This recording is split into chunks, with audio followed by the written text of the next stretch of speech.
including, for example, on the issue of immigration. So I was the Attorney General of a border state. In that job, I walked underground tunnels between the United States and Mexico on that border with law enforcement officers. I went after transnational gangs, drug cartels, and human traffickers that came into our country illegally. I prosecuted them in case after case, and I won. Donald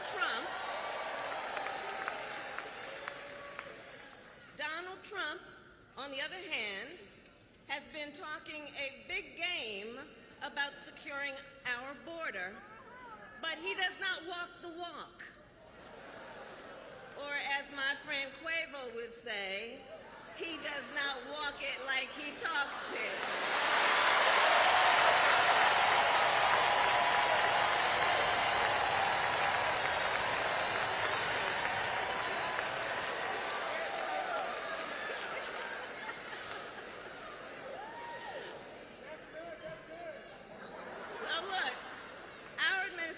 Worked on the most significant border security bill in decades.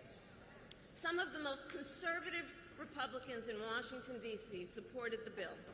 Even the Border Patrol endorsed it. It was all set to pass. But at the last minute, Trump directed his allies in the Senate to vote it down. Right. He tanked the bipartisan deal because he thought it would help him win an election. Which goes to show Donald Trump does not care about border security. He only cares about himself.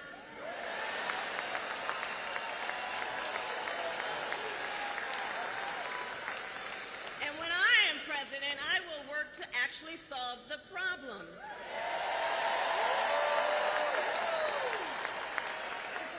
So here is my pledge to you. As president, I will bring back the border security bill that Donald Trump killed, and I will sign it into law and show Donald Trump what real leadership looks like. So this new surge we're dealing with now started with the last administration, but it's our responsibility to deal with it humanely and to stop what's happening. And so this increase has been consequential, but the vice president's agreed, among the multiple other things that have her leading, and I appreciate it, agreed to lead our diplomatic effort and work with those nations to accept the returnees and enhance migration enforcement at their borders,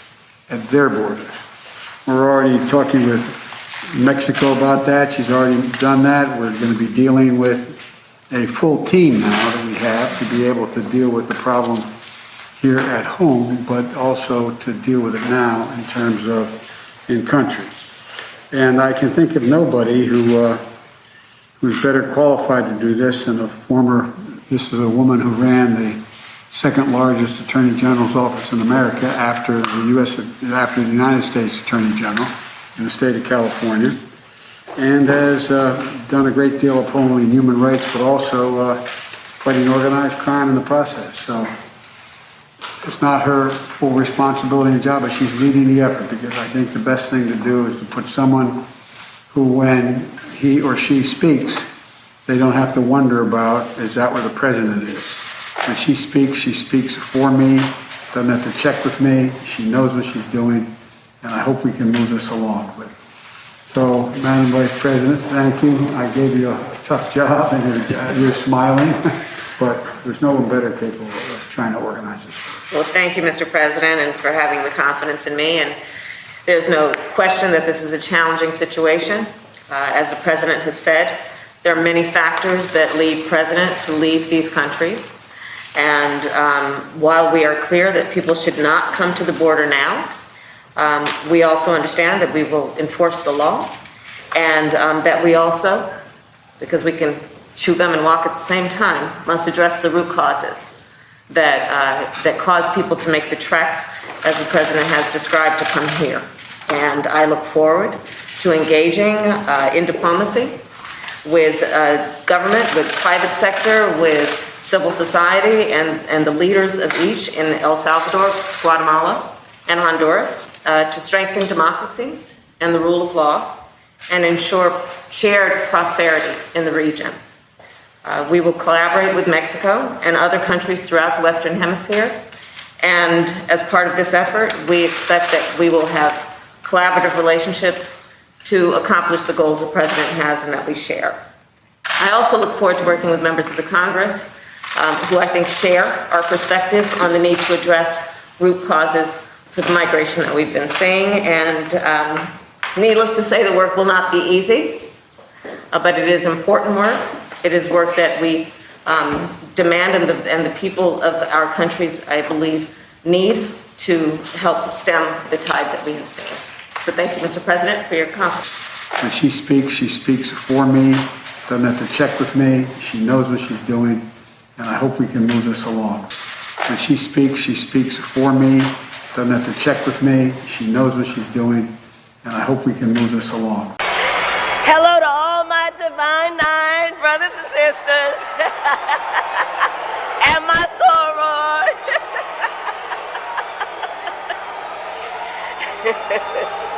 And to all my HBCU brothers and sisters. What else are you going to do to fix this problem with inflation? All right, thank you. Well, let's start with this.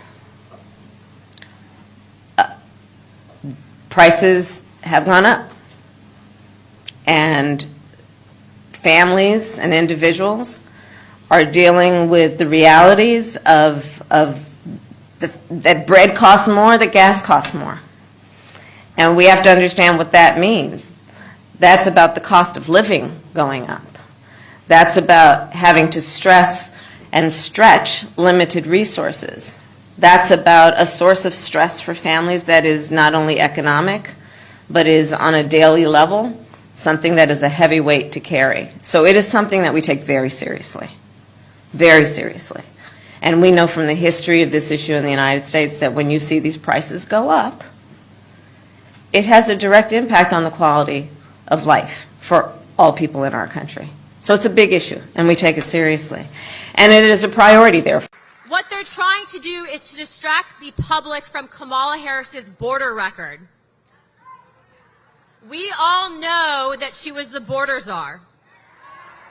I want to tell you guys about a real quick story. A couple of years ago, I was with Turning Point USA, and at the time, I was a counter-trafficking activist. I'm a United States Air Force veteran. I'm Hispanic. I'm now a mom. And let me tell you, I want to make sure that our border is locked down and that children and women are not being hurt on either side.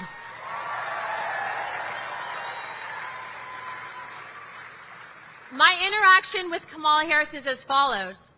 I walked up to her. She's running for president. I figured she might have solutions to the border crisis. And she asked me, do you want a selfie? No, Kamala, I don't want a selfie. I want solutions. And she could not provide that. You know what she did? I said it to her face, and she ran away. Big Kamala talking a big game, can't take it to her face. She runs away from problems. Well, guess what? Kamala, you're never going to be president.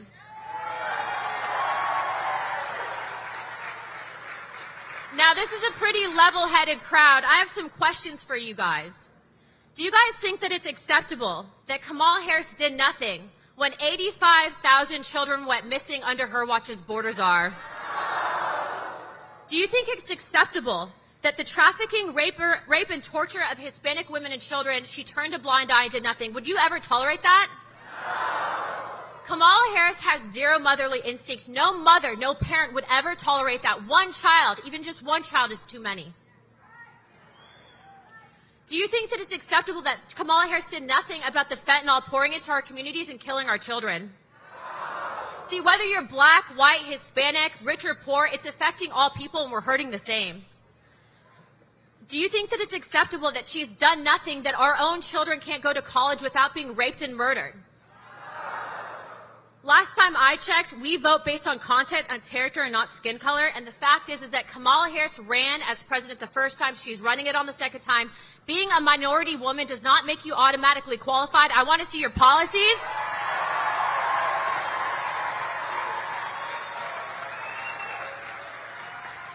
And the fact is as a minority woman, she had a seat at the table and she did nothing, which is just as bad as turning a blind eye to the rape and torture of women and children in general.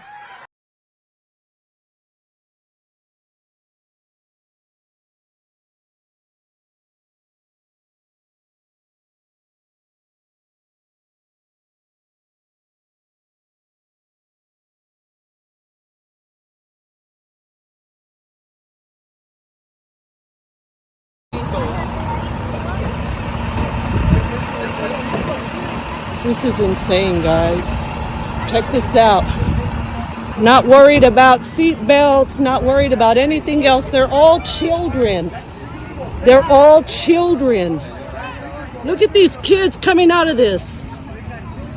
We don't follow laws around here.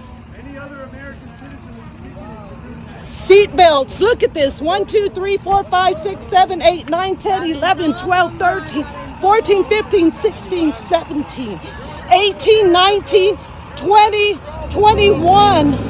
21 people. 21 people. 21 people. Who's that little kid? Y'all aren't gonna ticket them? That's illegal as fuck. 21 people. Hey, those kids are they're not tied up, sir. 21 people. 21 children just climbed out of this itty bitty. Are you kidding me? Are you kidding me? Are you kidding me? Identify yourself, sir. Más que nada, no les quiten Van a dejar en el calle. Después de que salgan aquí, los Dude, van a echar a la calle a Look todos. at this guy. Ellos no quieren. Oh, dude got an ankle monitor. Ellos no quieren que nosotros les hablemos y les estemos diciendo lo que están haciendo ellos aquí. So does she. They all are. So does she. They all got ankle monitors. What the hell? They all have ankle They were monitors. just dropped off by They- a dude in a truck. They, And they all got ankle monitors. they're beeping. Somebody's out of their region. What the hell, guys? Seriously? You feel morally okay with what you're doing to our own country, and you hide it with a whole bunch of kids? Where are these kids going? Where are these children going? Yeah, it's funny, right? It's funny to you. It's funny. It's a joke. Más que nada, cuiden a sus niños. All dropped off with ankle monitors by unknown. And a whole bunch of children, hidden by a whole bunch of children. SAPD. Where are these kids going? The truck dropped them off. It were all of these people, all of these kids. Unbelievable. Ankle monitor after ankle monitor after ankle monitor after ankle monitor after ankle monitor. And then a whole bunch of babies. On a different front, Axios this week reported that President Trump, if he gets a second term, will sort of dial back, for lack of a better term, DEI programs that the Biden administration has put in forth. Obviously, I know you disagree with that. I obviously believe that you don't want him to get a second term. That said, if that does happen, what do you think that would do to race relations in this country? Well, let me say we're going to win, so it's not going to happen. But I think that, listen, today is actually, I believe, an anniversary in terms of Dr. King, right? And I was just in Selma, and we celebrated, acknowledged the 59th anniversary of Bloody Sunday. I think it's really important that we as Americans always embrace our history, the parts that we're proud of and the parts that we're not proud of, but that we can't forget. And we should all agree that we should teach history, we should learn history if we're to ever have an accurate idea of where we want to go and where we don't want to go in the future. And that means also acknowledging the importance of diversity. It means acknowledging the importance of the fact that everyone should have equal opportunity to compete and equity. And then, of course, inclusion, that, hey, let's look around the room and see who's not here, and did we leave the door open? So there's a big difference between equality and equity. Equality suggests, everyone should get the same amount. The problem with that, not everybody's starting out from the same place. So if we're all getting the same amount, but you started out back there and I started out over here, we could get the same amount, but you're still gonna be that far back behind me. It's about giving people the resources and the support they need so that everyone can be on equal footing and then compete on equal footing. Equitable treatment means we all end up at the same place.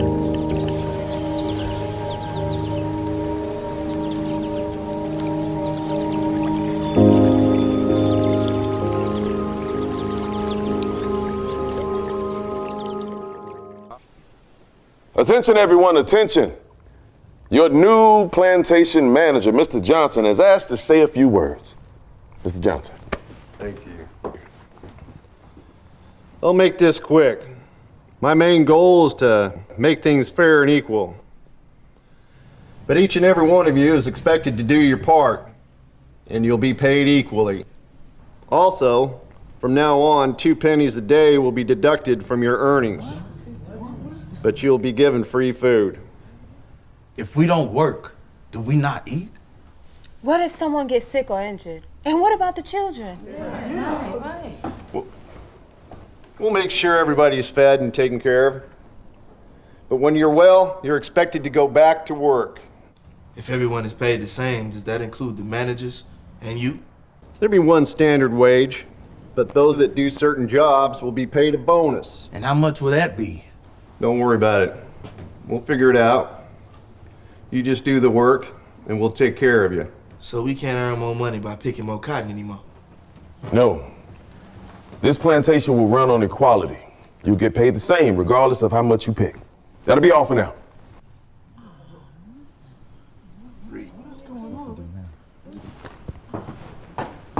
You're gonna be in trouble with this.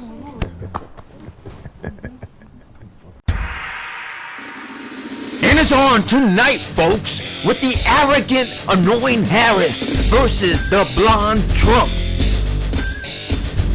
How are you? Good. Mr. Johnson, glad you agreed to meet us. It's okay, Earl. Go ahead. Don't worry, it's not contagious. I didn't know you was... A what?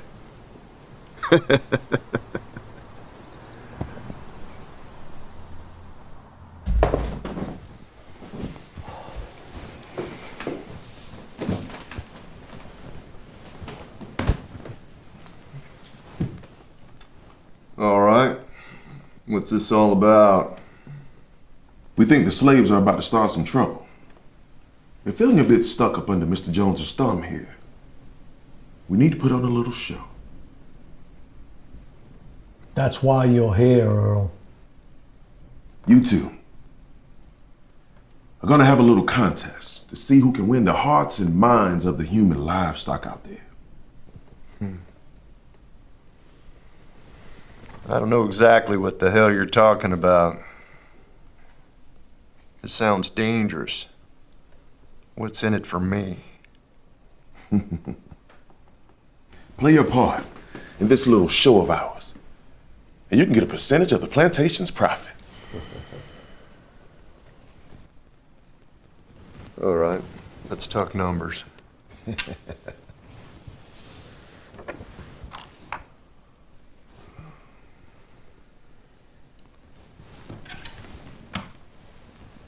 The ABC News presidential debate starts right now.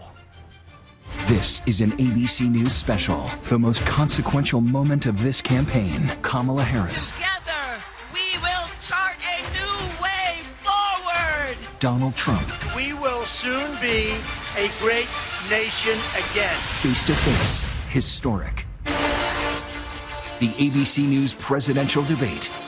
Here now, David Muir and Lindsay Davis.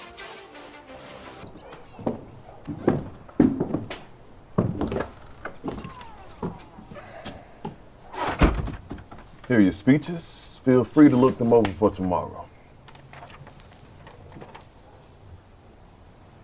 Well, I ain't gonna be able to memorize these words by tomorrow. No need to. Just familiarize yourself with it and act like you mean it. Is all this really necessary? How many times are you gonna doubt me? You make me explain myself, huh? Haven't you seen the results I'm getting around here? Yeah, I know, but still, all this play acting, this feels ridiculous. I only prescribe what works. These aren't just whims and guesses. It's art form, and its practitioners have been pulling the strings of the world for centuries. All right. See you tomorrow. Earl, Have a good day. See you tomorrow.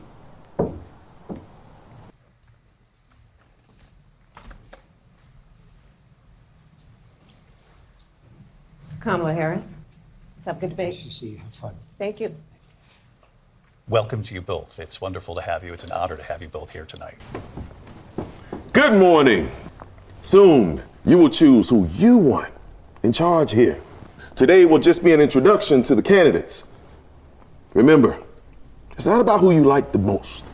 It's about who you think would do a better job serving you and this plantation. First, you will hear from Mr. Jones, and then you will hear from Mr. Johnson. Gentlemen.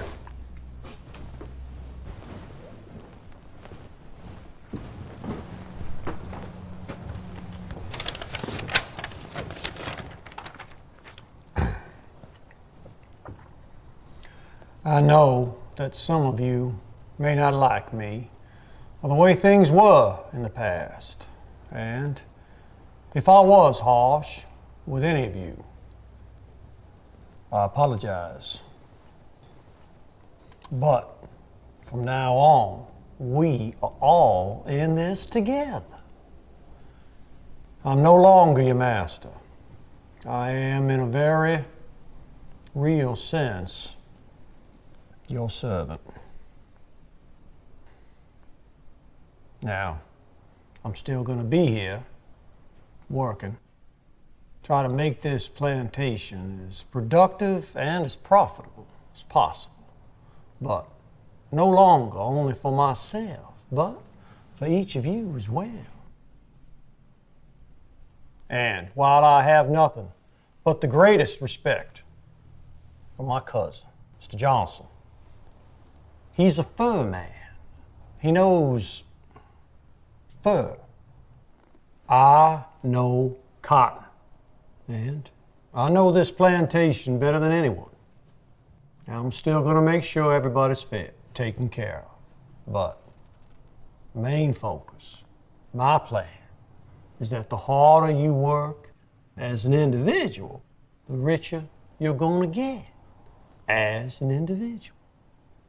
Each person reaping the benefits of their own efforts.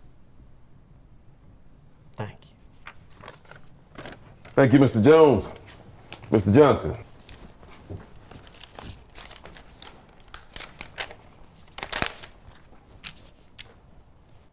It's true. My cousin, he has more experience running this plantation. But his experience is running a slave plantation, where my experience is running plantations where the workers are there by choice.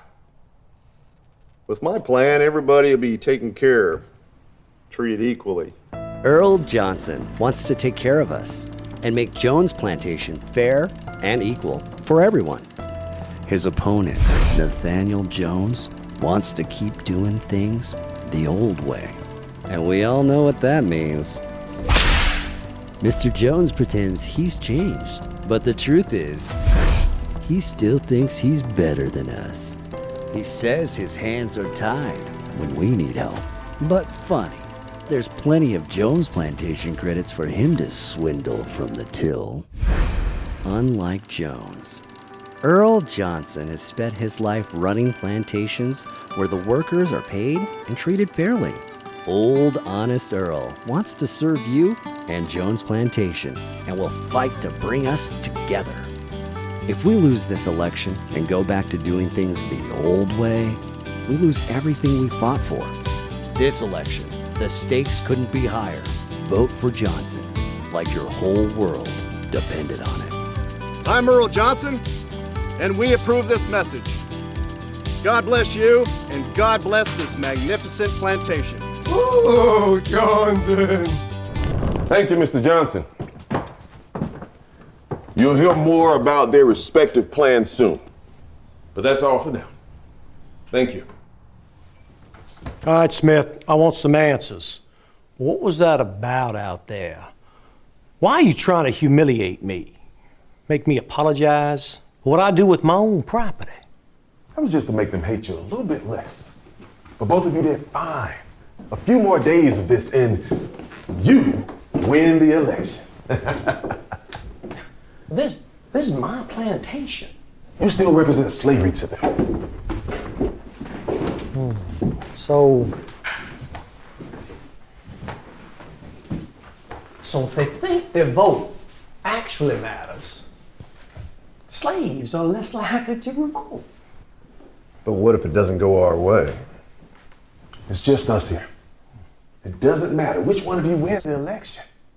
It's not about who's in power. It's who they think is in power. So if we let them vote, they think they're in charge.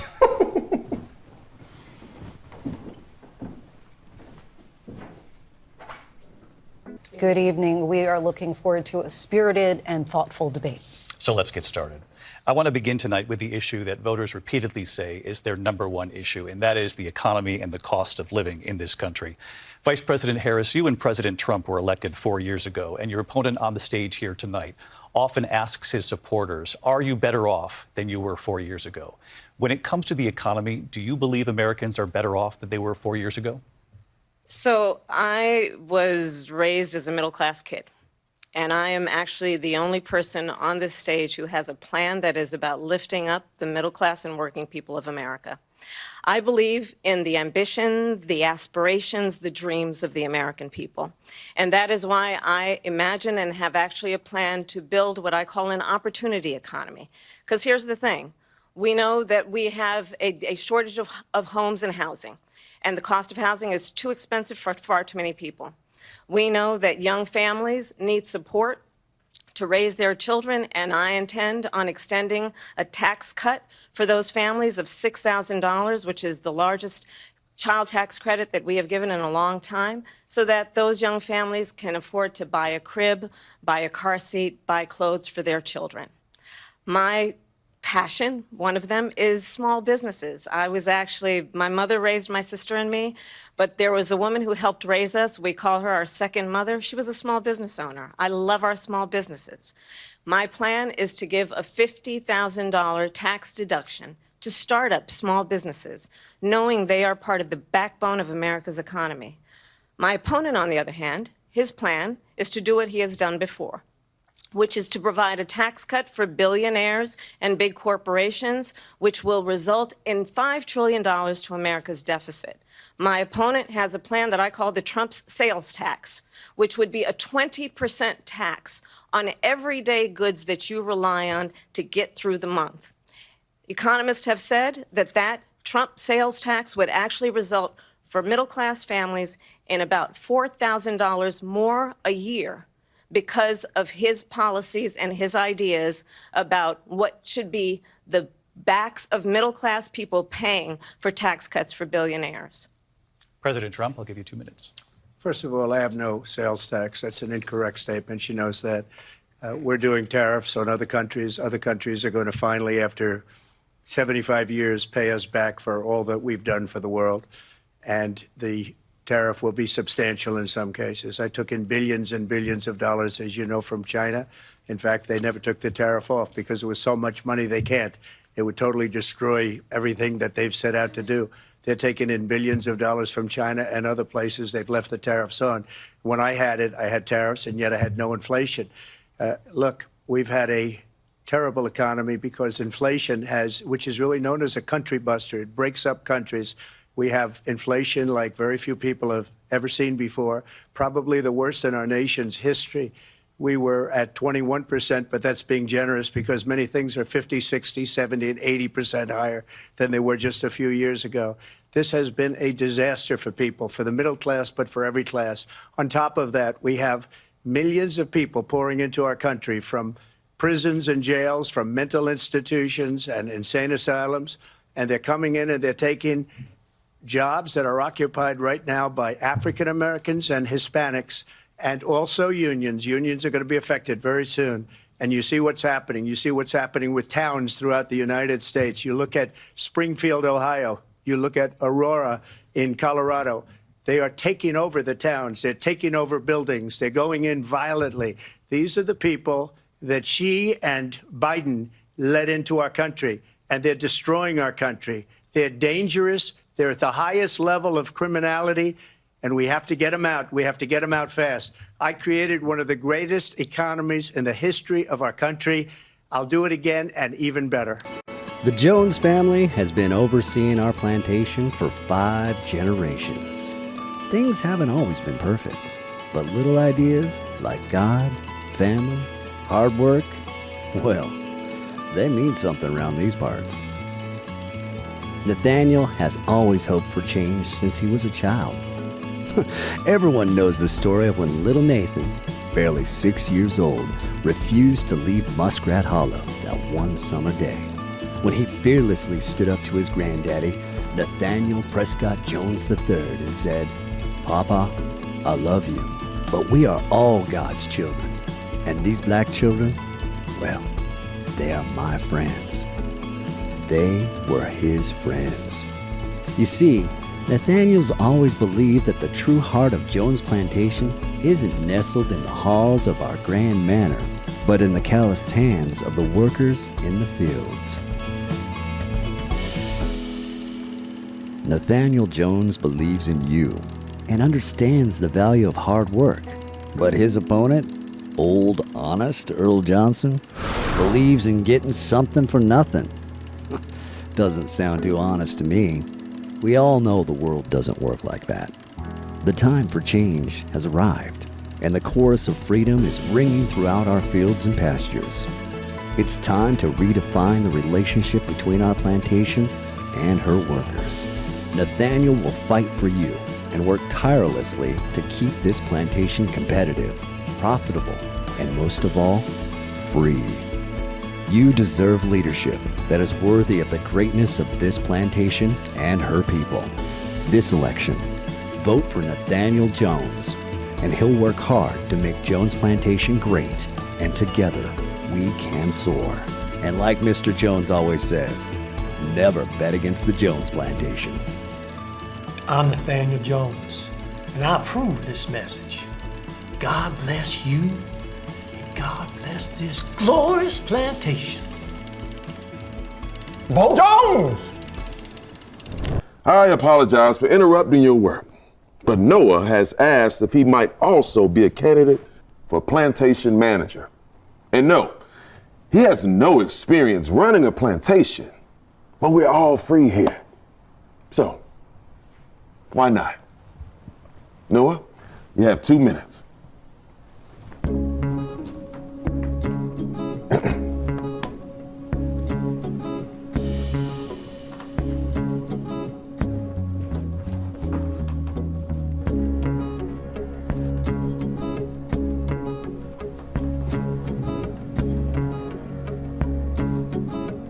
I ain't no great talker, and I don't know no fancy words. And no, I don't know nothing about running a plantation. But I do have some ideas.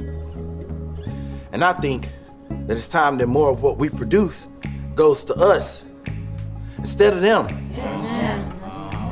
The way I see it, they can double what they let us have and still be doing fine. I think so too. Yeah. We need them for some things, but they need us too. Yeah. Some of us are working our fingers to the bone while they sitting around in that big fancy house. That's right, John, is right. I think maybe they forgot that we ain't slaves no more. We're slaves. They work for us now. If it was up to me, I would make sure that instead of wasting what we produce, That's 2 minutes. But finish your thought.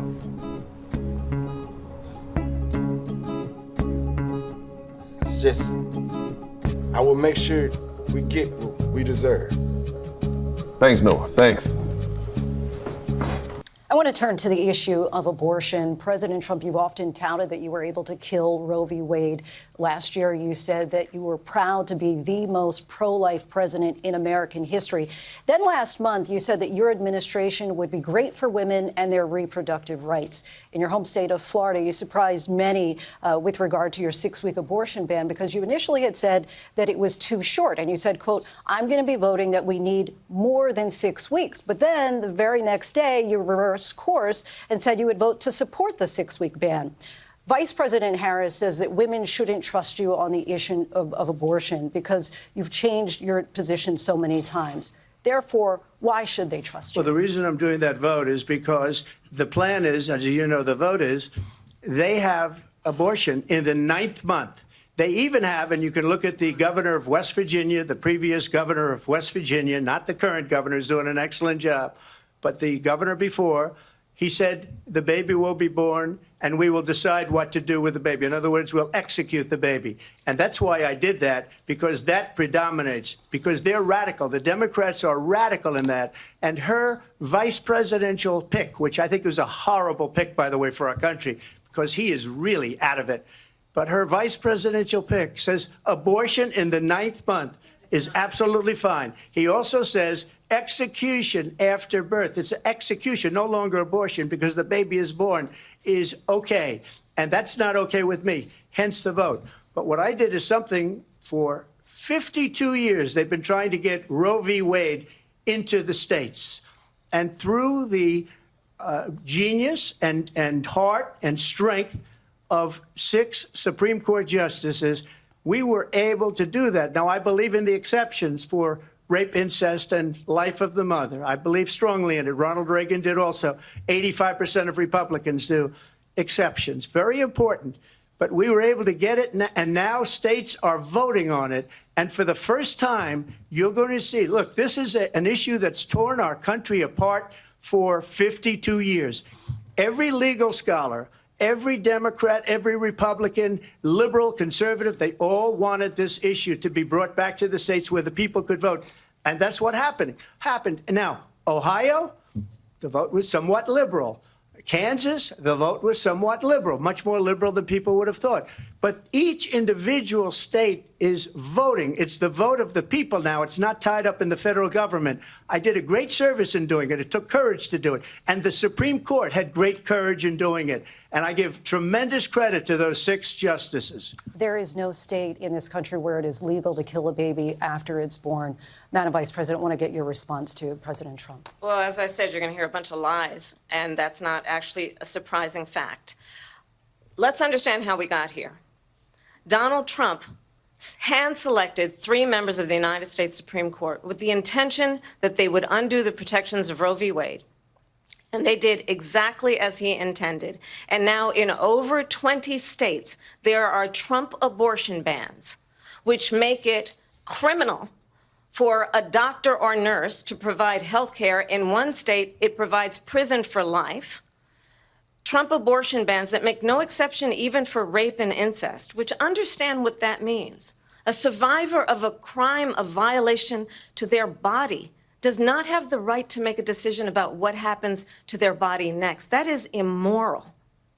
And one does not have to abandon their faith or deeply held beliefs to agree. The government, and Donald Trump certainly, should not be telling a woman what to do with her body. I have talked with women around our country. You want to talk about this is what people wanted? Pregnant women who want to carry a pregnancy to term, suffering from a miscarriage, being denied care in an emergency room because the healthcare providers are afraid they might go to jail, and she's bleeding out in a car in the parking lot. She didn't want that. Her husband didn't want that. A 12 or 13-year-old survivor of incest being forced to carry a pregnancy to term. They don't want that. And I pledge to you, when Congress passes a bill to put back in place the protections of Roe v. Wade. As President of the United States, I will proudly sign it into law. But understand, if Donald Trump were to be reelected, he will sign a national abortion ban. Understand, in his Project 2025, there would be a national abortion, a monitor that would be monitoring your pregnancies, your miscarriages. I think the American people believe that certain freedoms, in particular the freedom to make decisions about one's own body, should not be made by the government. Thank you, Vice President Harris. Well, there she goes again. It's a lie. I'm not signing a ban, and there's no reason to sign a ban because we've gotten what everybody wanted. Democrats, Republicans, and everybody else, and every legal scholar wanted it to be brought back into the states, and the states are voting.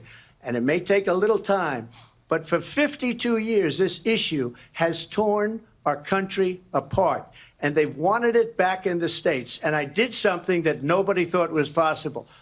The states are now voting. What she says is an absolute lie. And as far as the abortion ban, no, I'm not in favor of abortion ban, but it doesn't matter because this issue has now been taken over by the states. Would you veto a national abortion ban if it came Well, to I your won't desk? have to because, again, two things. Number one, she said she'll go back to Congress. She'll never get the vote. It's impossible for her to get the vote, especially now with the 50-50, essentially 50-50 in both Senate and the House. She's not going to get the vote. She can't get the vote. She won't even come close to it. So it's just talk. You know what it reminds me of? When they said they're going to get student loans terminated, and it ended up being a total catastrophe. The student loans, and then her, I think probably her boss, if you call him a boss, he spends all his time on the beach. But look, her boss went out and said, we'll do it again. We'll do it a different way. And he went out, got rejected again by the Supreme Court. So all these students got taunted with this whole thing about this whole idea. And how unfair that would have been, part of the reason they lost, to the millions and millions of people that had to pay off their student loans. They didn't get it for free. But they were saying it's the same way that they talked about that they talk about abortion. But if I could just get a yes or no, because your running mate, J.D. Vance, has said that you would veto it if it did come to your desk. Well, I didn't discuss it with J.D. In all fairness, J.D., and I don't mind if he has a certain view, but I think he was speaking for me, but I really didn't. Look, we don't have to discuss it because she'd never be able to get it, just like she couldn't get student loans. They couldn't get student loans. They didn't even come close to getting student loans. They taunted young people and a lot of other people that had loans. They can never get this approved. So it doesn't matter what she says about going to Congress. Well, wonderful. Let's go to Congress, do it. But the fact is that for years they wanted to get it out of Congress and out of the federal government. And we did something that everybody said couldn't be done. And now you have a vote of the people on abortion. Vice President Harris, I want to give you your time to respond. But I do want to ask, would you support any restrictions on a woman's right to an abortion? I absolutely support reinstating the protections of Roe v. Wade. And as you rightly mentioned, nowhere in America is a woman carrying a pregnancy to term and asking for an abortion. That is not happening. It's insulting to the women of America. And understand what has been happening under Donald Trump's abortion bans. Couples who pray and dream of having a family are being denied IVF treatments. What is happening in our country? Working people, working women who are working 1 or 2 jobs, who can barely afford childcare as it is, have to travel to another state to get on a plane sitting next to strangers to go and get the health care she needs. Barely can afford to do it, and what you are putting her through is unconscionable. And the people of America have not, the majority of Americans believe in a woman's right to make decisions about her own body. And that is why in every state where this issue has been on the ballot, in red and blue states both, the people of America have voted for freedom. Vice President Harris, Excuse me, I have to respond. Another lie. It's another lie. I have been a leader on IVF, which is fertilization. The IVF, I have been a leader.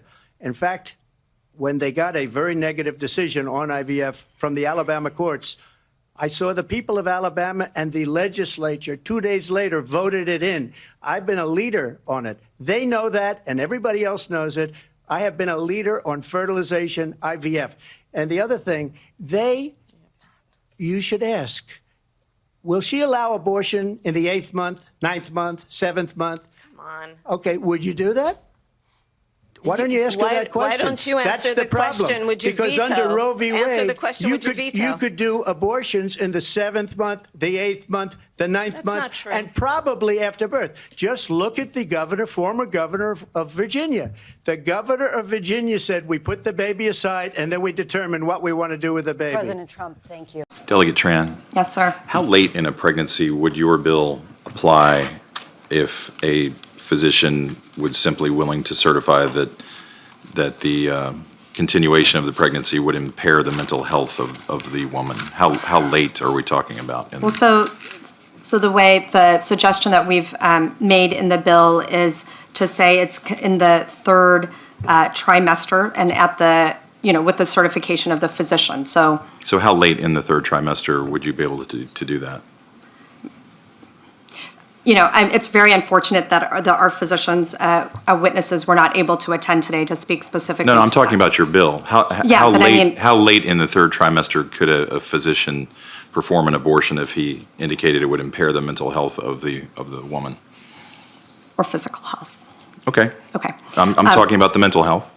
So, through the 3rd trimester. The 3rd trimester goes all the way up to 40 weeks. Okay. But to the end of the 3rd trimester. Yep, I don't think we have a limit in the bill. So,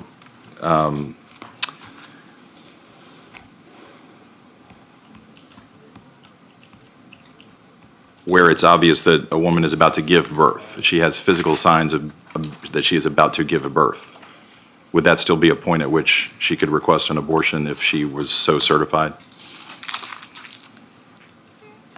She's dilating. Mr. Chairman, that would be a decision that the doctor, the physician, and the woman would make. I understand at that. I'm asking point. if your bill allows that. My bill would allow that, yes. He knows that. He's trying to, again, divide and distract from the reality. And the woman would I understand make at that. I'm asking point. if your bill allows that. My bill would allow that, yes. I just can't.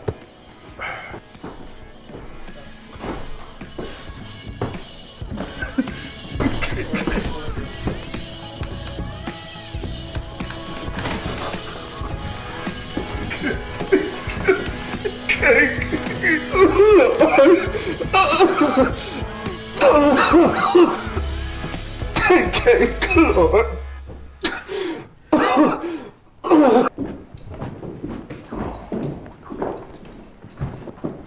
What are you doing? We gotta get the boys together. Hunt down whatever kind of beast it.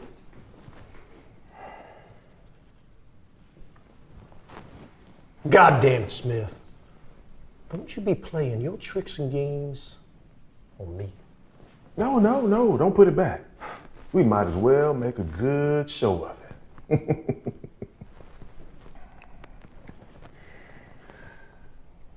So what really happened to her? Is she even dead? I needed something to get their minds off of what happened to Charles. And it worked. You needed a distraction to get their minds off of what happened to Charles. So you killed the man's daughter? You must be willing to do the unthinkable.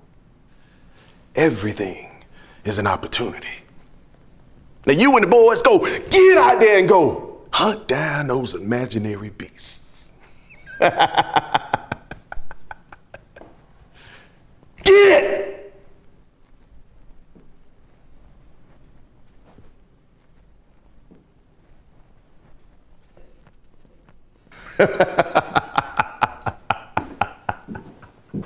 I will be a president that will protect our fundamental rights and freedoms, including the right of a woman to make decisions about her own body and not have her government tell her what to do. I'll tell you, I started my career as a prosecutor. I was a DA, I was an attorney general, a United States senator, and now vice president. I've only had one client, the people. And I'll tell you, as a prosecutor, I never asked a victim or a witness, are you a Republican or a Democrat? The only thing I ever asked them, are you okay? And that's the kind of president we need right now. Someone who cares about you and is not putting themselves first. intend to fight for Black Lives Matters. I intend to fight. If Black Lives matter to her, why didn't I matter? I don't agree what Kamala Harris did to my mom, and I don't agree with what she's done to other parents as well. My message to all Americans, especially Black Americans, do not trust Kamala Harris. I'm so proud of you right now, because you walked all the way down here and I wasn't expecting you to walk. My daughter, Shayla, suffers from sickle cell anemia, a chronic, painful genetic disease. As a prosecutor and law enforcement, I have a huge stick. It's a very sharp, stabbing pain, and it hurts a whole lot. Like from my chest all the way down, it hurts, including my side. So I decided I was going to start prosecuting parents for truancy. When Kamala Harris was the California Attorney General, she had me arrested and prosecuted because my handicapped daughter was sick in the hospital and had missed some days of school. I spent a majority of my time here at the hospital. Kamala's horrible policies hurt mothers like me and the Black community. My name is Sheree Peoples, and this is my story. I am a single mother. I've worked as a certified nursing assistant and a caregiver. My daughter Shayla was born in 2002. When she was born, she was diagnosed with sickle cell anemia. It affects all major organs in the body and also causes extreme pain. Her whole life, she has been on medications like morphine and Dilaudid to help her control the pain. In addition, she had to undergo blood transfusions every 3 weeks. My lifestyle became taking care of her almost full time. It is pretty typical for kids with Shayla disability to miss a lot of school. I just got out of school. I've done 3 full days this week. Oh, I'm so tired. And for years, the teachers were aware of her condition and her absences were all excused. California schools get their state and federal funding based off of average daily attendance. Schools are paid about $30 per student per day. In San Francisco, we threatened the parents of truants with prosecution. I first heard of Kamala Harris when she got elected California Attorney General. We are putting parents on notice. We are going to make sure that you face the full force and consequences of the law. She wrote a report saying truancy was costing California schools $1.4 billion a year in funding. Because of truancy, California public schools lose $1.4 billion a year in funding. I want money. Kamala then wrote a law making it criminal for parents if their kids miss school time. Kamala even wrote a book called Smart on Crime. You can read an excerpt from the book that she just plugged shamelessly. It's called Smart on Crime. Talking about arresting parents for truancy.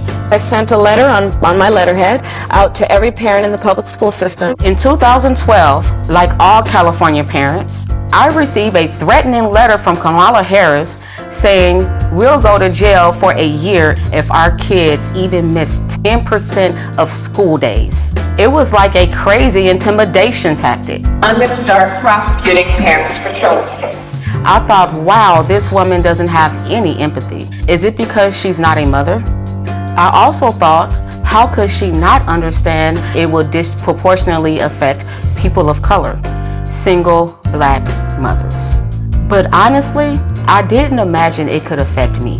Her teachers had her medical records from the Children's Hospital. I even had a 504 plan, which was an agreement between the school district and the parents to provide care for students with disabilities. It was April 18th, 2013, in the morning. I'm in my pajamas. I had just fed my daughter, gave her medications, sent her off to school. Little did I know, there was a warrant out for my arrest. All of a sudden, the police is outside my house and they started banging on the door. I opened up my door and 2 officers entered my home. They told me I was under arrest for my child missing school. They said I was going to jail. I was shocked. I said, But my baby is sick. The school knows that. And they said, go talk to Kamala Harris. Place your hands behind your back. My mom did nothing wrong. We did everything we were supposed to. I was always bringing doctor's notes, always calling the school to let them know that I was in the hospital. Then they handcuff me. So they take me outside for what you call a perp walk. And oh my God, the TV news was there, the newspapers were there. You could swear I had killed somebody. It was degrading and humiliating. I was taken to the Criminal Justice Center. They took my mugshot. I was fingerprinted like a criminal, and I was terrified. And it felt like I caused her so much pain. Because in reality, it is because of me, even though I know it's not directly my fault. Sorry. The next day, the Orange County Register showed the pictures of my arrest. They even had a close-up picture of my hands in handcuffs to show here's a black mother being arrested. It was a truancy rate at over 2.5 times that of white students. Everyone knew most truant kids were black. I think Kamala Harris wanted me as an example to threaten other single black mothers, like, this can happen to you if you don't get your kids in class. The police even put out a press release naming me and other black single mothers like Toya Daniels, who got arrested the same day. But my hell was just beginning. They gave me 2 charges: failure to supervise and encourage school attendance, and contributing to the delinquency of a minor. I couldn't believe it. They framed my daughter as a gang member and basically charged me with neglect. I spent the next 2 years in court fighting these charges. Kamala assigned her nastiest prosecutors to my case. My homicide prosecutors, my gang prosecutors. And they went over there and I said, when you go over there, look really mean. Like 10 different prosecutors. They kept pressuring me to plead guilty and spend a year in jail, but I kept refusing because I did nothing wrong. All the time I had to spend going to court, I was struggling to care for my Shayla. I lost my job and couldn't pay rent, and we got evicted. I became homeless. We had to move into a motel. And I ended up being in the hospital a lot during her trial. And in that hospital stay was when I had my stroke. I had a stroke about 4 or 5 days ago, and right now I'm doing pretty good. My hand is doing okay, I guess. In 2015, after 2 years, they finally just gave up and dismissed my case. In 2018, the Supreme Court of California ruled that truancy cannot be punished by incarceration. It was unconstitutional. The courts finally stopped Kamala Harris' abuses. When I look back, I ask, why did Kamala Harris arrest me? Why was Kamala Harris so insensitive to a black woman with a handicapped child? Well, first, I learned that Kamala Harris has no common experience with black people. She grew up with an Indian mother. I remember she kept saying she was Indian. To become the first Indian senator in U.S. history, which would be quite an accomplishment. Not good. What we're gonna cook today is an Indian recipe. Yes. Because you are Indian. Yes. And I learned she grew up in Canada, not in the United States, and went to a wealthy high school. I think in Canada, she must not have been exposed to American values, which respects the rights of individuals. When Kamala Harris ran for president in 2019, they asked her about arresting people like me, and she just lied her ass off. The truancy program got a lot of criticism too. Did you actually lock anybody up? No, we never locked anybody up. We never sent a parent to jail. And no parent went to jail. And we did prosecute some cases. But far few, only about 20. It's ironic because Kamala helped raise money to bail out murderers, rioters, and thieves. But she thought I belonged in jail because I had a handicapped child. To me, Kamala is fake. She just repeats stupid things like unburdened. What can be Unburdened by what has been? What can be? Unburdened by what has been. I can imagine what can be and be unburdened by what has been. You know? I found out she only became Attorney General because she was a mistress to the married San Francisco Mayor, Willie Brown. Are you his daughter? And today I see she tries appealing to black audiences by putting on fake urban accents. And we're gonna do it again in 2024. Black people are very down to earth. This is insulting to us. You better thank a union member for vacation time. Kamala, how stupid do you think we are? And I saw Kamala's Twitter photo. That's from like 20 years ago. She's 60 years old today. Even with the heavy makeup, you can see she's 60. I seen her pretending to be talking on the phone, avoiding the press. She's a terrible actress. She was calling young people stupid. What else do we know about this population, 18 through 24? They are stupid. With Kamala, we can't even say Merry Christmas. How dare we speak Merry Christmas? How dare we? The laugh is so insincere. You think you just fell out of a coconut tree? We have to stay woke. Like, everybody needs to be woke. And yeah, I am radical. All this woke and radical stuff doesn't do anything for me as a single black mother. All it got me was inflation that hurt me and my kids. Grocery store prices are crazy. I can't pay for food on my income. I am in favor of saying that we're not going to treat people who are undocumented and cross the border as criminals. Black people has been in America for 400 years, but Kamala pushes us to the back of the line behind illegals. Why? As borders are.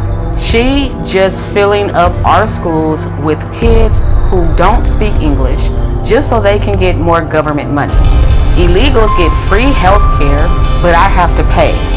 They get free housing, and I'm struggling to pay rent. Are undocumented immigrants that are the least likely to commit a crime. And it's more dangerous in our neighborhood. We don't need Venezuelan gangs. To this day, at 22 years old, I suffer from full paralysis on my right arm and partial in my right leg. Kamala Harris owes me an apology and my daughter an apology for what she did to us. Let's be clear, my values have not changed. Look, I am not a political person, but I want people to know what Kamala Harris has did to me. If she do it to me, she will abuse anyone if you give her the power.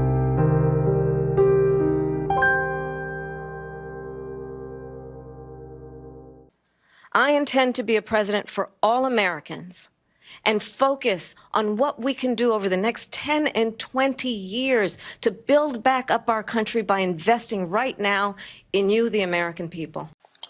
In 2008, I was framed for murder and wrongfully convicted by the office of Kamala Harris, sentenced 50 to life in prison.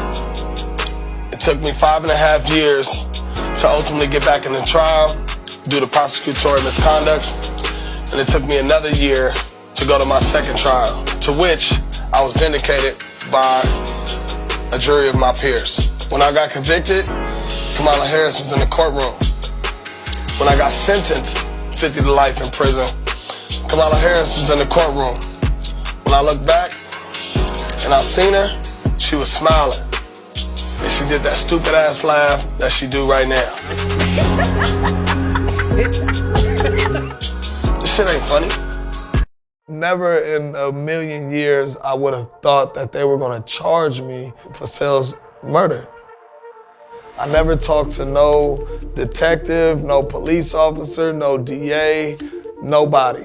Just arrested and then charged. Arrested and charged, that's it. Was the first time you saw Kamala Harris in person the day that the verdict was issued? She showed up at the two most pivotal times in this first trial, and me being convicted and me being sentenced. She wanted to be present for a celebration of a conviction. That's what it felt like, a celebration? A celebration, that's what it felt like. The reactions I get when I tell people my story is, they say it's the worst nightmare. You know, it's the closest thing to dying.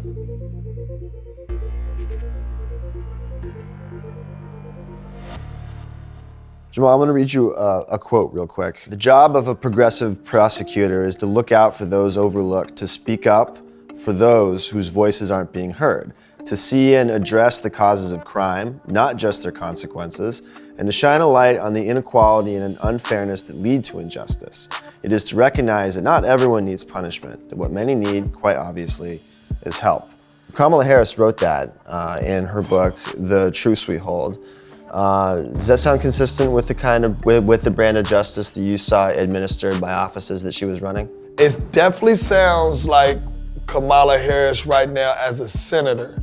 But at the time of her being the head district attorney of San Francisco, that is almost polar opposite of what I felt and what our community felt in San Francisco. So Jamal, where are we?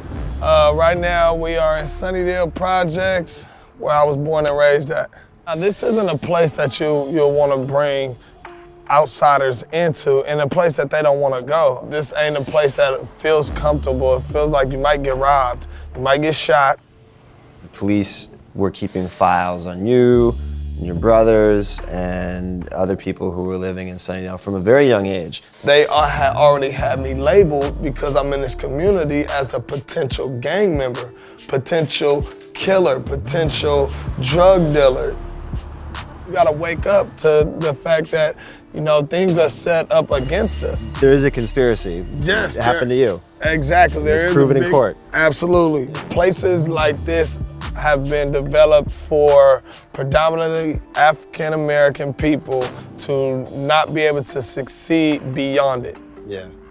What did you know about Kamala Harris? What did you know about San Francisco having a black DA? Nobody in the hood ever worried or focused on the DA position in general, but people did focus on it just a tad bit, that it was black, and feeling like, okay, this black lady in office, Kamala Harris, she was gonna understand where we come from, you know, and have more of a sympathetic way of prosecuting people that come from our communities who have been plagued with no opportunities. This is Hunter's Point, where these different projects and communities used to really war with each other. Jamal, in July 2007, what's going on in your life at that point? I had recently just came off of I Love New York, and also that's when my friend Sel Kuka got killed. More than a year goes by and no one's been arrested in the case. You hadn't even been questioned.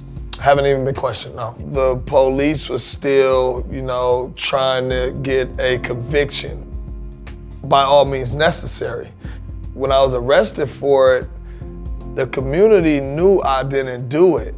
And it was here we go again. See, this is why we don't trust, you know, law enforcement, because it gets to a point where somebody who didn't do something goes to jail for it. I don't have no history of crime. What's up, boy? I have a history of being around in the community, but that doesn't mean that I'm a suspect. I'm like, oh man, I'll be out within 72 hours. They're gonna figure this out. They're gonna clear this up. And then when you found out what the evidence was that they supposedly had you on, there wasn't much there. Can you describe what it was? They had a woman saying that she seen me kill Sel. The second witness that they had really wasn't a witness at all. She said anything that the police officers wanted her to say, and they said that her recollection of the events was extremely credible. So that's what ultimately got the arrest warrant. The District Attorney of San Francisco, Kamala Harris, appeared in the courtroom during your trial twice. Yeah, the two times that Kamala Harris showed up to my trial was when I got convicted, and also when they laid down the sentencing. When you saw her on the day that the verdict was handed down, did you take that as a bad sign? It felt to me that she was well aware about my case, and she was there to set her presence, almost take pride in getting a conviction.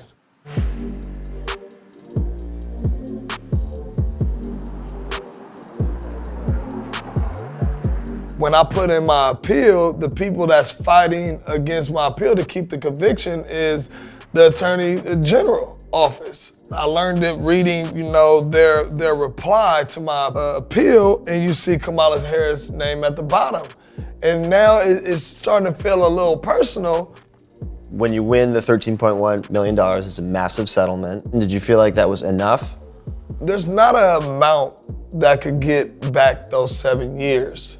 That was 6.5 years that I spent in prison. But instead of me coming home feeling like I was a victim, I wanted to prove that I'm a survivor, and I will not let my story go unheard.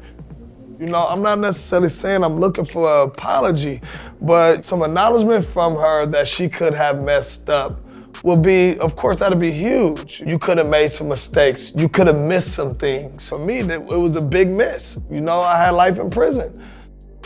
I've met people in prison that was wrongfully convicted.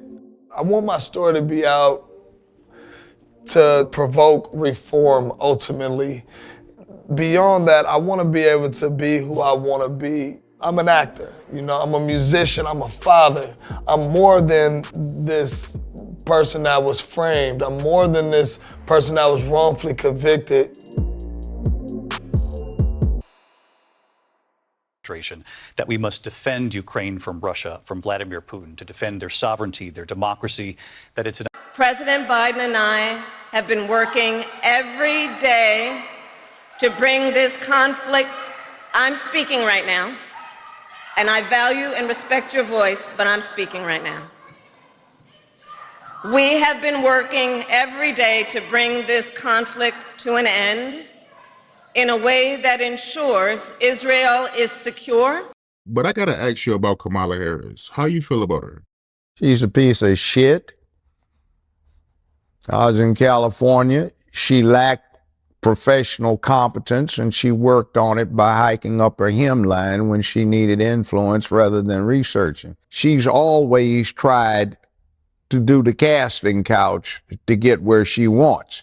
Now, the problem is that'll get somebody to a certain level quickly, but you can't get past that level if you don't have competence and talent. So my thing about it is if I'm crude about it, in this city years ago, I used to represent a whole bunch of pimps and hoes, and I know a hoe when I see one. And I say this, I don't care, women, you do what you want to do if you want to have recreational sex, but when you do the casting couch or anything else for professional purposes to get paid or advance, you a hoe. And she's old hoe. And the problem is what is she supposed to do? One of her sycophant slaves comes up and unwraps her in a carpet naked at Putin's feet, and he says, "Oh yeah, I'm Julius Caesar." He said, "No, ho, I got better stuff here already. Plus, I don't want you anyway, you old woman. Get on up." Or Xi Jinping, is he supposed to be impressed? She's doing word salad. Well, we're here today because China and the U.S. are here today, and that's why we have to agree on what we're doing here today. Like, fool, what did you just say? Did you say anything? So what do you think of her? Is she doing a good job in office? Yeah, I think so. I really like her. Great representation. I feel like definitely it's amazing to have a woman vice president. Pretty solid job. I really do agree with a lot of the policies she's been putting out, and I think she's a great vice president. What policies specifically do you agree with?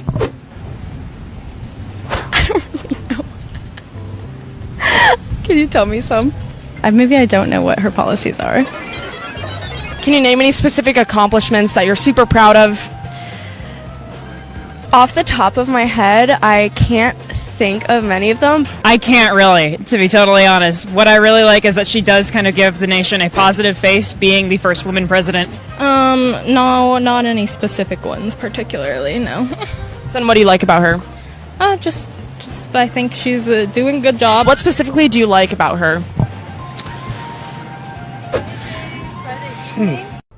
pledge our love and loyalty to the Jones Plantation, which stands for prosperity and liberty for all. In the spirit of equality, I've chosen two of you, Slug and Scout, to join our new team.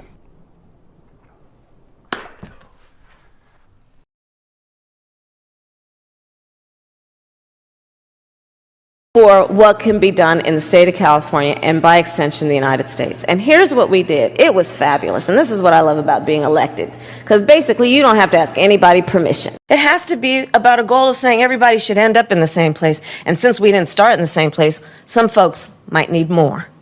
Equitable distribution. Giving resources based on equity, understanding that we fight for equality, but we also need to fight for equity, understanding not everyone starts out at the same place. So there's a big difference between equality and equity. Equality suggests often everybody should get the same thing. Well, that often assumes everybody started out in the same place. As opposed to equity, which is everyone should end up in the same place. And if you then understand not everybody started out in the same place, you understand some people need more. So we all end up in the same place. Right? We are proud of the fact that equity is one of our guiding principles. Proud of the fact that we understand equality is important, but not everybody starts out on the same base. We see that people in our country are having an experience that is not equal. So when we talk about the work we are doing here together, it is recognizing that and being guided by this principle of what we must do in the spirit and in the interest of equity. To put equity firmly at the center of our economic policy. But no, if you look at the reality of who will benefit from certain policies, when you take into account that they're not starting at the same place and they're not starting on equal footing, it will directly benefit Black children, Black families, Black homeowners. So today I thought I would talk about Kamala Harris. And we all know that if Joe Biden should become president, God forbid, that she will be the real president of the United States. So according to various news media outlets, of the more traditional nature, Kamala Harris is a moderate Democrat.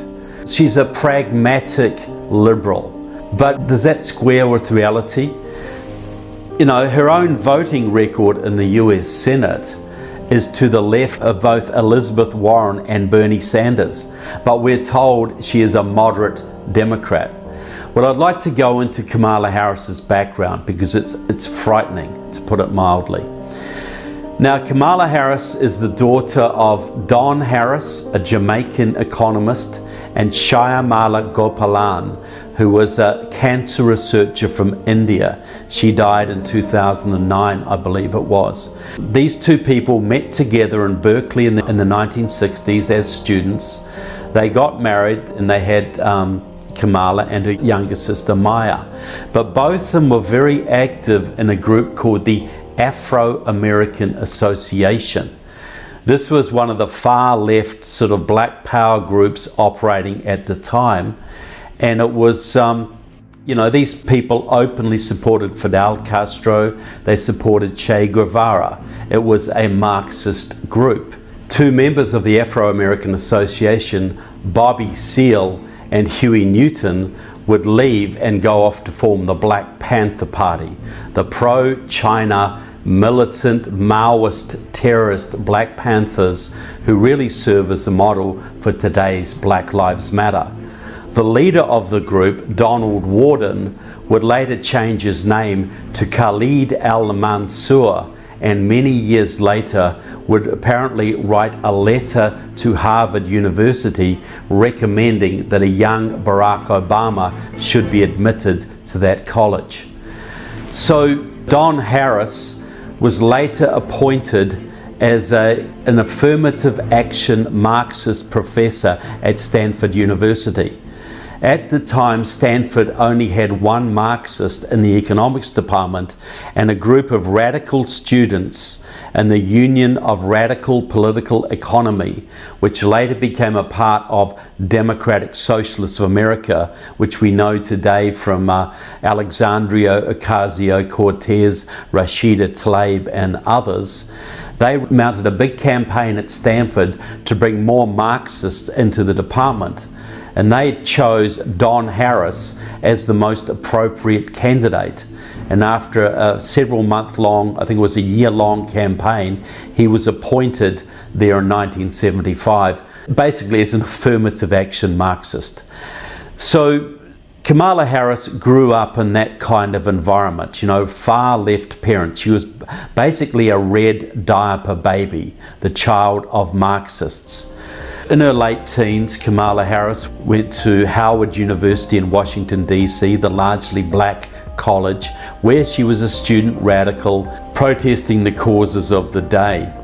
Then she goes back to the Bay Area, back to San Francisco, and sets her sight on a legal and political career. It's not long after arriving in that city, she started an affair with a man called Willie Brown. Now that set a few tongues wagging, because Willie Brown was a very prominent Democratic politician in the town. He was a leader of the California state legislature and later became mayor of San Francisco. But at the time he was about 60 and young Kamala was about 30. And Willie Brown was still technically married to his wife, though estranged, I believe, at the time. And Willie Brown got Kamala a couple of jobs, you know, like jobs on boards that earned her about $450,000 over 5 years for attending a meeting or two a month, that kind of thing. But the big scandal was this, that Willie Brown was then and remains very sympathetic to communism. Back in the 1960s, he was first elected to public office by members of the Hallinan family. That was a very notorious San Francisco communist family. They were very close to Nancy Pelosi, for instance. And the youth wing of the Communist Party, the W.E.B. Du Bois clubs, elected Willie Brown to his first public job. Willie Brown was supported for many years financially by a man called Carlton Goodlett, who was also a good friend of Nancy Pelosi and a publisher of newspapers for the black community, a long-time Communist Party member, and who even received the Order of Lenin, the Lenin Prize from the Soviet Union for his peace work. So Willie Brown was very active in those communist circles. In those same circles around the time in the early 60s, Dianne Feinstein, then Diane Goldberg, now the senator from California, was very active in those circles too. So Willie Brown, even after his affair with Kamala Harris, still remained active in supporting Communist Party causes. As late as 2000, while mayor of San Francisco, Willie Brown was lending his name to endorsement lists for Communist Party events in the Bay Area. Even today, Willie Brown and Dianne Feinstein work very closely together, empowering the Chinese Communist Party in the Bay Area.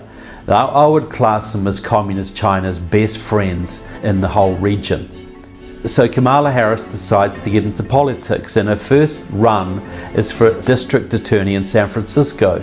And the man she beat was a member of the same Hallinan family that had elected Willie Brown many years before.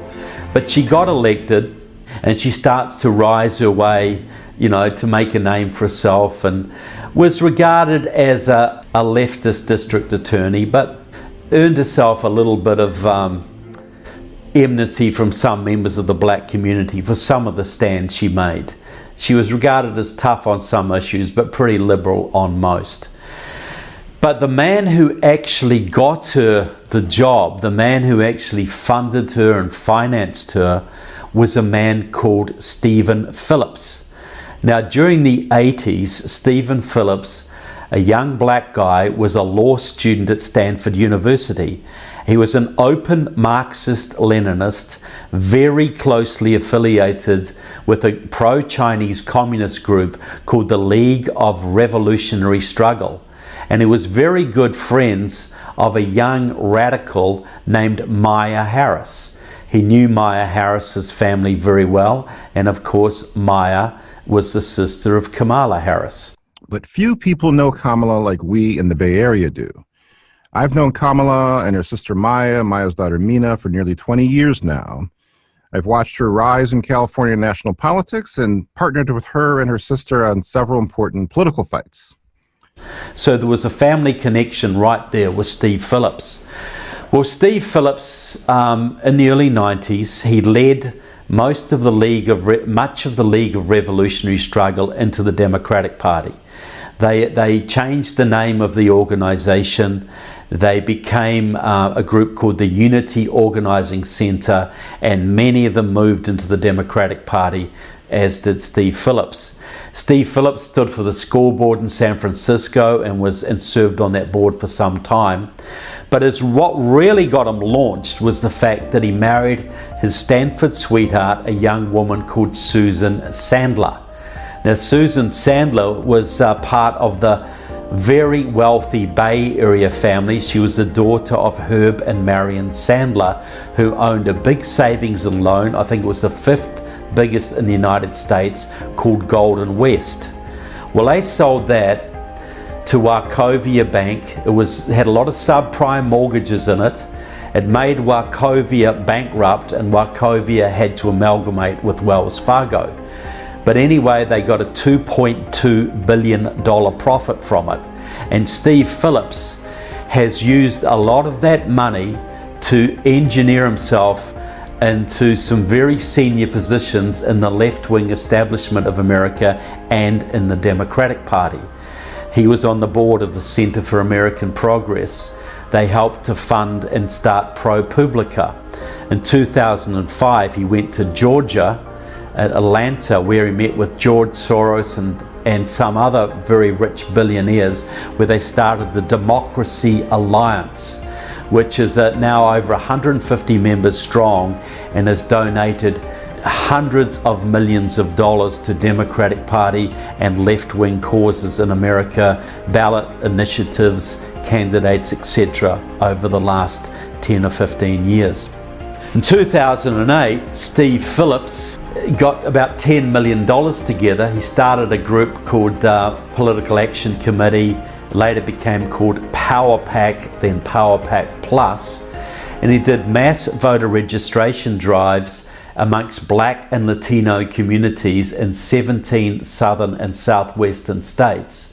And that's those registration drives are what he claims got his very good friend Barack Obama ahead of Hillary Clinton in the 2008 Democratic primary.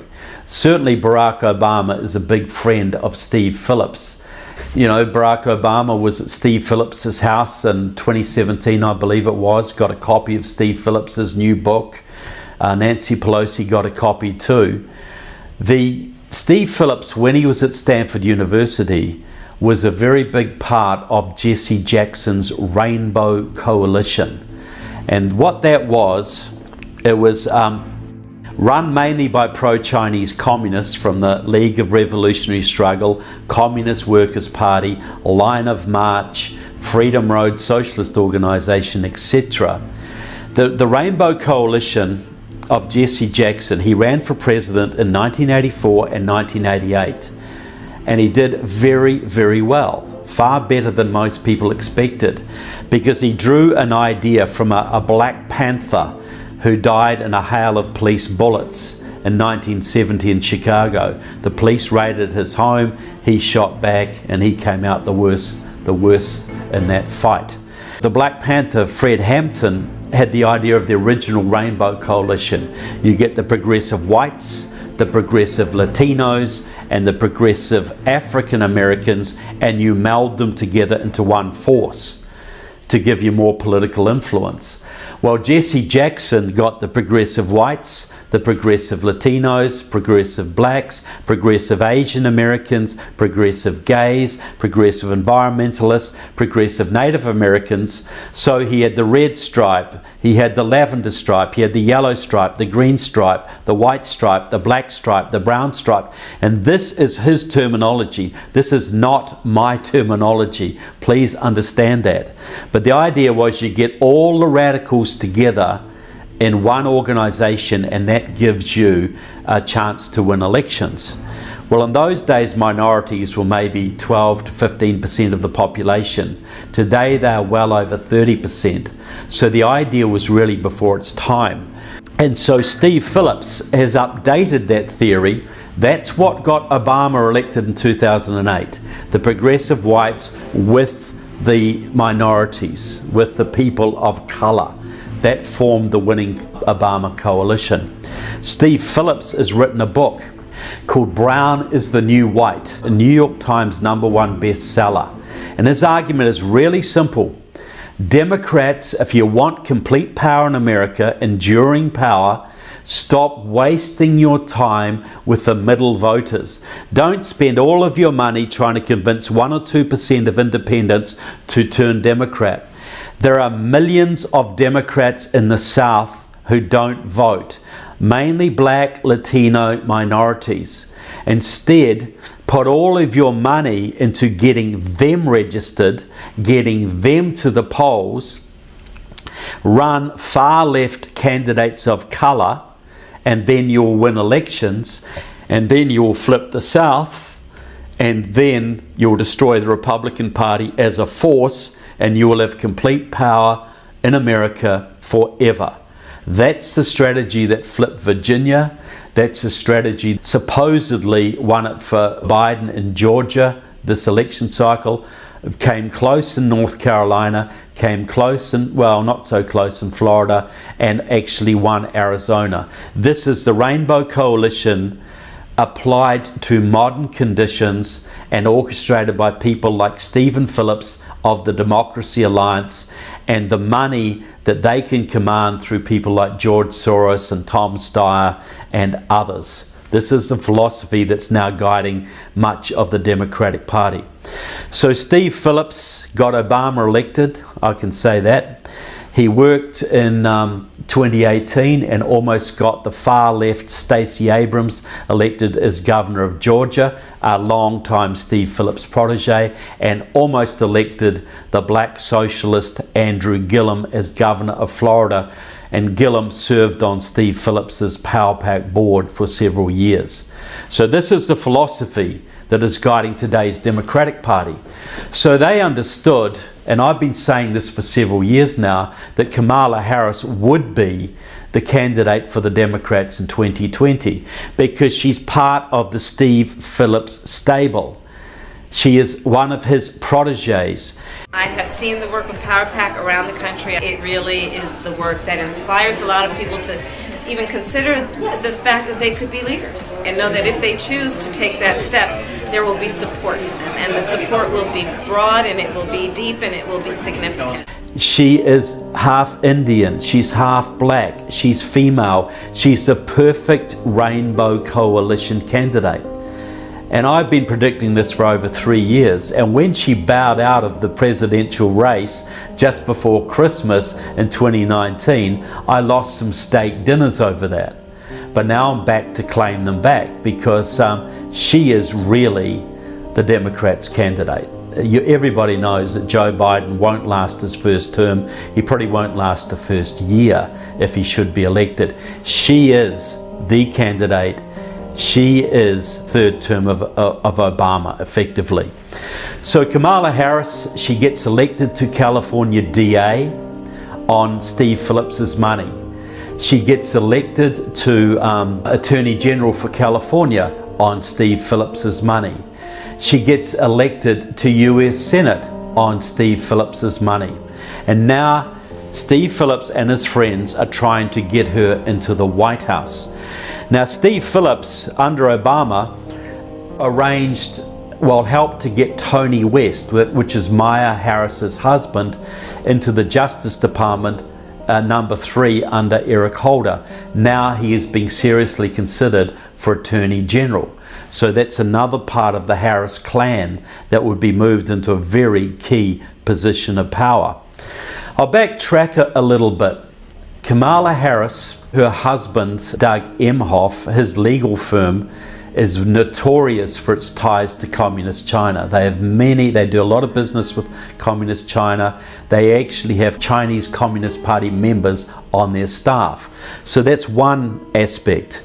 Kamala Harris's chief of staff, Karine Jean-Pierre, is a militant leftist who in 2003, I believe it was, went to Haiti to meet with radicals down there with members of the Workers' World Party, which is a pro-China, pro-Russia, pro-North Korea, pro-Iran communist party. Now she would come into the White House with Kamala Harris. Another troubling connection is Kamala Harris mentored a young woman for many years. She employed her, a young woman called Latifah Simon. The two are best friends. You see photographs of them all together all over the internet. Well, when Kamala Harris met Latifah Simon, she was serving on the board of the Youth Empowerment Center in the Bay Area. Every other board member at the time, and that was Harmony Goldberg, Adam Gold, Cindy Weissner and Van Jones, were members of a Maoist revolutionary group standing together to organize a revolutionary movement, or storm. Some people may know Van Jones. He's on CNN. He was briefly Obama's Green Jobs advisor in charge of a multi-billion-dollar budget. And I exposed his communist background, and Glenn Beck got him kicked out of the White House in 2009. But that is where this young woman, Latifah Simon, came from. This group, okay? So Kamala Harris picked her up, she employed her, she got her through college, and helped her in a political career. Latifah Simon is now serving on the Bay Area Rapid Transit Board. She was chairman for a while, and also a leader of the Akonadi Foundation, a very left-wing foundation in the San Francisco Bay Area. But Latifah Simon is also very, very close friends of a young woman called Alicia Garza. You would all know her as the key founder of Black Lives Matter. Alicia Garza is very close to Alex Tom, a leader of the San Francisco-based Chinese Progressive Association, which is front for Communist China, for the Chinese Communist Party in the Bay Area. It runs Bay Area politics. So Latifah Simon and Alicia Garza are best friends. The Chinese Progressive Association helped Alicia Garza set up Black Lives Matter. So today, Kamala Harris and Alicia Garza and Latifah Simon form a little set, a group. And recently, before the election, Kamala Harris was on record saying that the Black Lives Matter protests of 2020 were essential. They were wonderful, and they should carry on after the election. Black Lives Matter is now trying to tell Joe Biden who he should or should not put into his cabinet. Black Lives Matter is now trying to pressure California Governor Gavin Newsom to replace Kamala Harris in the US Senate with either Bay Area Congresswoman Barbara Lee or Los Angeles Congresswoman Karen Bass. Both of those women were involved with the Black Panther Party. Both were involved with the Communist Party USA. Both were involved with Maoist groups. Barbara Lee's been to Cuba 22 times. Karen Bass has been there 16 times. Both of them are communists. Both come out of the Black Panther milieu. So Black Lives Matter is trying to get the California Senate under its control, plus get their very good friend Kamala Harris into the White House. Can you imagine if they succeed in those goals? So if you look at Kamala Harris, she's a red diaper baby. Her whole career depends on pro-Chinese communists. Willie Brown, Steve Phillips, her parents, all of the people around her who have guided her career, who helped her. You know, she's even married to a man who works for the Chinese communists. Donald Trump recently said that if Joe Biden becomes president, this country will be owned by China. Well, he couldn't have picked a better VP candidate to help him in the job than Kamala Harris. She will be China's best friend in the White House if, God forbid, she gets into that position. So I hope I've sort of enlightened you into the fact that Kamala Harris is no moderate, she's no pragmatist, she is a hardcore leftist who has worked with Maoist communists, been around Maoist communists her entire life, her entire political career. So we'll obviously be following up a little bit more on Kamala Harris, the California Senate race, Senate appointments and other issues. By the way, you will notice that Kamala Harris has not yet resigned her US Senate position. What does she know that we don't? So thanks very much for watching Counterpunch. Please press that like button. Please share it as much as you can with your friends. Please subscribe. We will see you again. You will hear things on this program you will never hear anything anywhere else. I promise you that. So God bless and see you all soon. If you grab a snake tightly, it will thrash, bite, and struggle to get away. But if you hold it loosely, letting it glide from hand to hand, eventually it tires and stops. Give it some hope that it can wiggle free, even when it has no chance, and it'll transform from an aggressive beast into a submissive, docile plaything that you control. If you place a man in physical chains, he will see that he's enslaved. But if you replace the physical chains with mental ones, most will never see that they're still enslaved.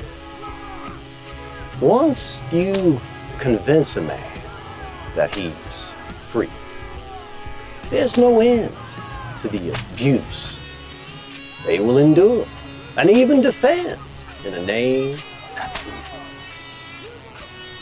And even if somebody comes along, like Sam, tries to tell them the truth about the situation, they won't believe it. But we can step in, shut them down in the name of maintaining law and order. And the crowd, they'll cheer as we punish that troublemaker, the malcontent, the threat for their freedom they imagine they have. Samuel hates our freedom. You see, most people, they will never understand a system that actually controls them.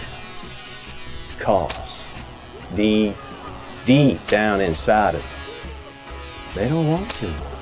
It's easy to just go along with the crowd. Believe convenient lies. Deny obvious truths that are right in front of their face. Seems we've reached that point now here on the Jones Plantation. The work of Mr. Slave Smith over there is done. We're all free now. We're all free.